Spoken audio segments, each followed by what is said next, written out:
지금 이 눌린 장에서 가장 많이 받는 질문 하나로 시작해보자. 왜 파이는 굳이 토큰화를 하려 드는가? 덱스며 유동성 풀 테스트까지 하면서 블록체인 기능을 넓히려는가? 그게 파이 가격과 커뮤니티에 진짜 도움이 되느냐는 의문 말이다. 시장 분위기가 가라앉을수록 이런 질문은 더 거칠어지지만 오히려 이런 때일수록 기본과 방향을 차분히 짚어보면 답이 또렷해진다. 핵심은 간단하다. 비트코인과 이더리움이 애초에 서로 다른 철학에서 출발했고 그 이후에 대부분 레이어 1은 현실 유틸리티를 키우는 쪽으로 진화해왔다는 것.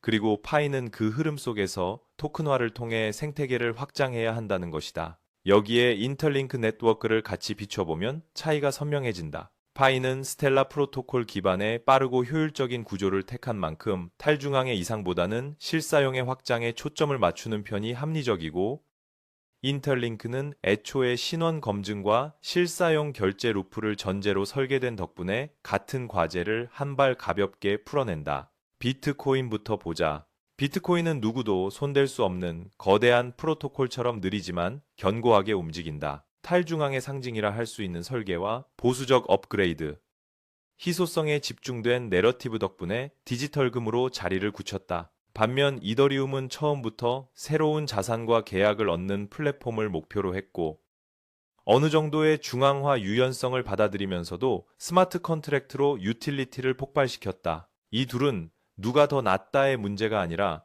애초에 서로 다른 게임을 하고 있다. 개발자 재단이 있는 대부분의 레이어 1이 비트코인과 같은 완전한 탈중앙을 실현하기 어려운 이유도 여기에 있다. 파이는 자연스럽게 이더리움이 연기를 쫓아 유연한 확장이라는 현실적 방향을 택할 수밖에 없다. 파이의 DNA인 스텔라는 속도, 비용, 자산 이동 효율성에서 특화되어 있고 필요하면 클로백 같은 중앙화 기능까지 프로토콜 레벨에서 지원한다. CBDC나 기업 정부 자산 운용에 유리한 이유도 여기 있다. 당연히 파이도 그 유전자를 이어받았다. KYC 같은 오프체인 검증, 채굴 알고리즘 계산의 중앙 서버 의존, 지갑 배분의 수동 처리 등 완전한 탈중앙 대신 확장과 효율을 선택한 구조다.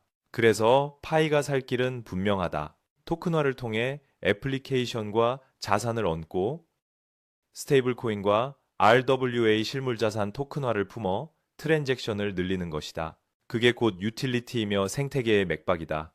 미국의 흐름을 보면 더 명확하다. 비트코인은 이미 전략자산으로 자리 잡았고 비트코인 외 영역에서는 스테이블 코인과 RWA를 통해 새로운 거대 시장을 만들려는 의지가 분명하다. 스테이블 코인은 달러의 속도 도달 범위를 전 세계적으로 확장하는 동시에 발행 준비금으로 단기 국채 수요를 만들어낸다. 그러니 스테이블 코인이 활발한 체인 이더리움, 솔라나 같은 곳에 자본과 제도권의 시선이 몰리는 건 자연스러운 귀결이다. 블록체인들이 스테이블 코인을 끌어안는 이유가 바로 생존과 성장의 규제 프레임 안으로 들어가기 위함이고 RWA는 주식, 부동산, 채권, 미술품, 티켓, 계약서, 쿠폰까지 블록체인 위에 올려 24시간 국경 없이 움직이게 만드는 다음 장이다. 이 지점에서 파이는 토큰화가 파이코인의 가치를 희석하느냐는 오해를 자주 맞닥뜨리지만 이더리움이 증명했듯 오히려 반대다.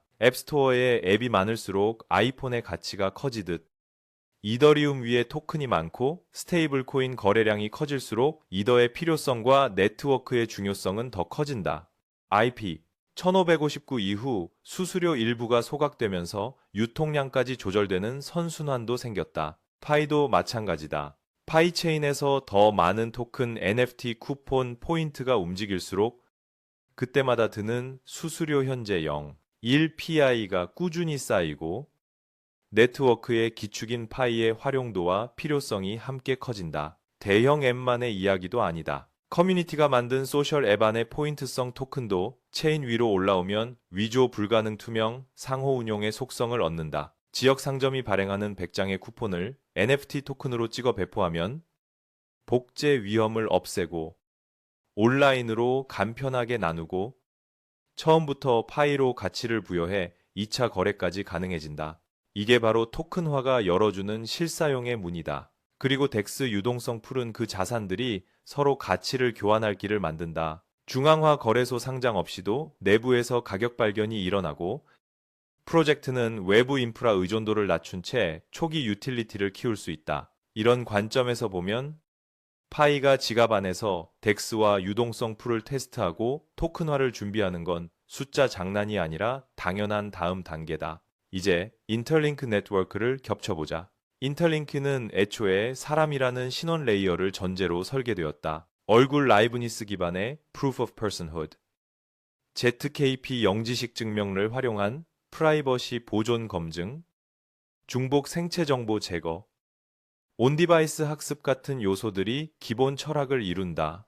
이 말은 곧 스팸봇 10일 공격을 줄인 사람 기반 트래픽을 전제로 토큰화, 결제, 소셜 액션을 설계할 수 있다는 뜻이다. 파이가 스텔라의 효율로 빠르게 싸게라는 강점을 갖는다면 인터링크는 신원 신뢰 실사용 결제의 루프를 처음부터 닫아놓은 형태라 규제 친화성과 파트너십 확장에 유리하다. 스테이블 코인 온보딩이나 RW의 유통을 생각해보면 차이가 크게 느껴진다. 파이는 오프체인 KYC와 중앙 서버 보조를 통해 유연하게 확장을 꾀한다. 인터링크는 검증된 유저 그래프를 바탕으로 누가 거래했는가를 모듈형으로 증명할 수 있어. 실명 반실명의 경계에서 요구되는 규제 요건을 케이스별로 맞추기 쉽다. 이건 스테이블 코인 발행사나 결제 사업자가 좋아하는 조건이다. 결제 측면에서도 인터링크의 ITLX 지갑식 UX는 온체인 오프체인의 경계를 사용자에게 숨기고 QR 결제 ID 카드, 미니앱 같은 동선을 모바일 친화적으로 묶는다. 반면 파이는 현재도 충분히 빠르지만 토큰화와 덱스가 본격화되는 구간에서 누가 사람인가를 증명하는 고리가 상대적으로 얇아 서비스별로 따로 붙여야 할 가능성이 있다. 그래서 같은 토큰화라도 인터링 쪽이 조금 더 매끄럽게 사용자 상인 발행자 삼각형을 닫는다.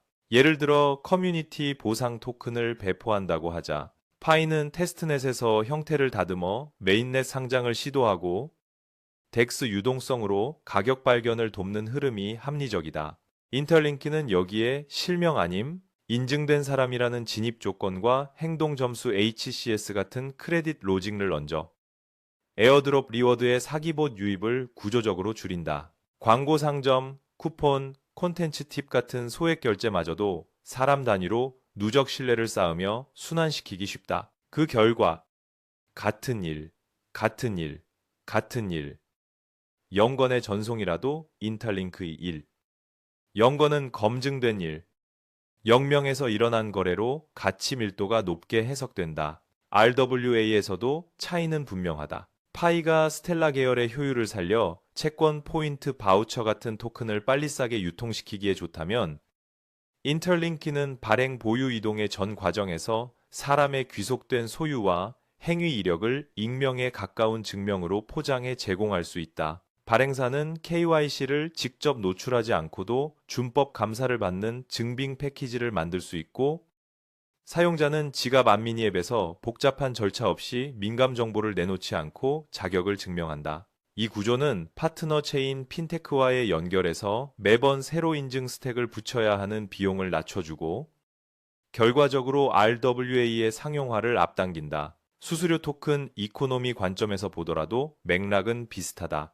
파이는 0, 1PI라는 명료한 수수료 스케줄이 장점이다. 토큰화가 본격화되면 이 풀은 지금보다 수배 수십 배로 커질 수 있고 코어팀이 어떻게 쓸지 아직 열어두었지만 유통량을 일시적으로라도 흡수하는 역할을 수행한다. 인터링크는 수수료 그 자체가 사람 기반 트래픽이라는 필터를 통과한 뒤 발생한다. 같은 총량의 수수료라면 허수 비중이 낮아 네트워크 건강도 면에서 우위가 있다. 또 HCS 같은 신용점수 계층이 결제 한도, 수수료 감면, 검증 속도 등에 영향을 주도록 설계하면 많이 아무렇게나가 아니라 잘 건강하게 쓰는 쪽으로 인센티브를 재배치할 수 있다. 그 결과 거래량이 늘수록 네트워크가 더 단단해지는 쪽으로 경제학이 정렬된다. 스테이블 코인 수용 문제도 짚고 넘어가자 파이가 레이어 1로서 달러 스테이블 코인을 받아들이는 건 거의 필수다. 그래야 글로벌 결제와 디파이의 표준 루프에 연결되고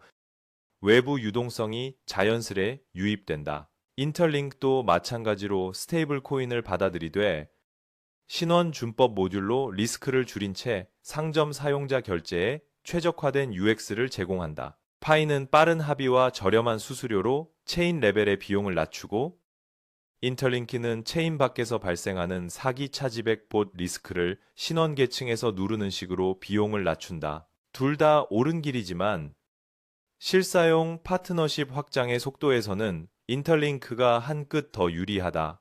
왜냐면 규제 프레임의 질문이 이 기술이 빠르냐보다 누가 쓰고 책임을 어떻게 묻느냐로 이동하고 있기 때문이다. 덱스 유동성 풀에 대한 오해도 비워두자. 덱스가 생기면 네이티브 코인의 가치가 줄어든다는 인식은 현실과 다르다. 토큰이 많이 발행되고 거래가 활발해질수록 네트워크의 기축코인 수요는 오히려 커진다. 이더리움에서 수수료가 이더로 결제되듯 파이 체인에서 일어나는 모든 활동은 파이를 필요로 한다. 인터링크에서도 마찬가지다. 다만 인터링크는 유동성 풀의 보상 부트스트랩을 사람 단위로 설계할 수 있다. 예를 들어 봇 유입을 막는 질적 기준을 만족해야 인센티브를 받게 만들면 초반부터 덱스의 가격 발견이 비교적 깨끗하게 이루어진다. 이 점은 상장 가격 조작, 세탁 위험을 걱정하는 파트너에게 신뢰를 준다. 개발자 경험도 중요하다. 파이는 커뮤니티가 만든 앱 예컨대 소셜 앱의 포인트 토큰 같은 것들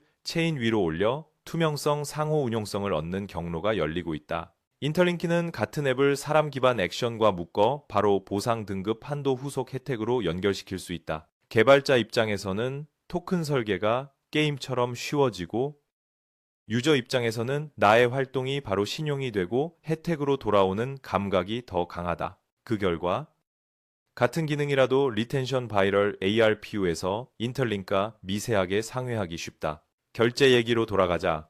파이가 덱스 토큰화 스테이블 코인으로 거래량을 키우는 동안 인터링크는 QR 결제 아이디 카드 미니앱 마켓으로 지갑을 열었을 때 바로 쓸 이유를 만든다. 파이는 빠른 합의와 저렴한 수수료로 BEB 개발자 생태계 빌더에게 매력적이고, 인터링키는 KYC 신뢰 경로가 짧아 상점과 사용자의 초기 체감을 끌어올리기 좋다. 이런 구조적 차이 때문에 같은 조건이라면 인터링크가 실사용 전개 속도에서 파이보다 약간 앞선다. 물론 여기서 중요한 건 승부가 아니라 상호 보완일 수 있다는 점이다. 스텔라 계열의 효율과 사람 기반 신뢰 레이어는 서로 다른 강점으로 같은 목적지 실사용을 향한다. 다만 오늘의 질문, 즉 왜 토큰화인가?에 답하자면 파이는 생존 성장 규모화를 위해 토큰화가 필수이고, 인터링크는 토큰화를 전제로 신원, 규제, 결제, 루프까지 함께 묶어 더 빠른 실사용로 이어지기 쉽다. 그래서 같은 길 위에서 인터링크가 한 끗 더 실용적이다. 이렇게 정리할 수 있겠다. 마지막으로 가치 희석 우려에 다시 한번 선을 긋자.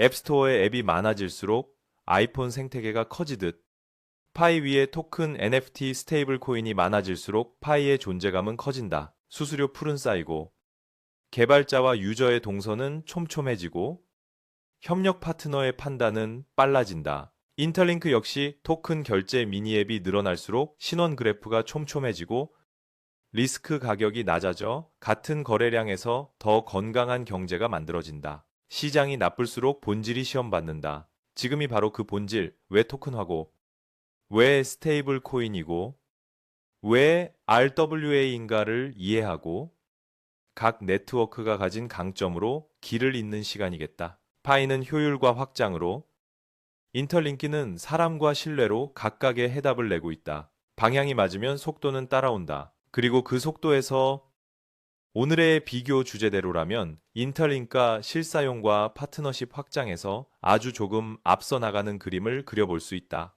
중요한 건 누가 더 크게 소리치느냐가 아니라 누가 더 많이, 더 좋게 쓰이느냐다. 그래서 토큰화의 뉴스가 나올 때마다 숫자만 보지 말고 그 뒤에 깔린 철학과 설계를 같이 보자. 거기서 생태계의 다음 발걸음이 보이고 우리 각자의 선택도 가벼워진다. 오늘 이야기는 여기까지다.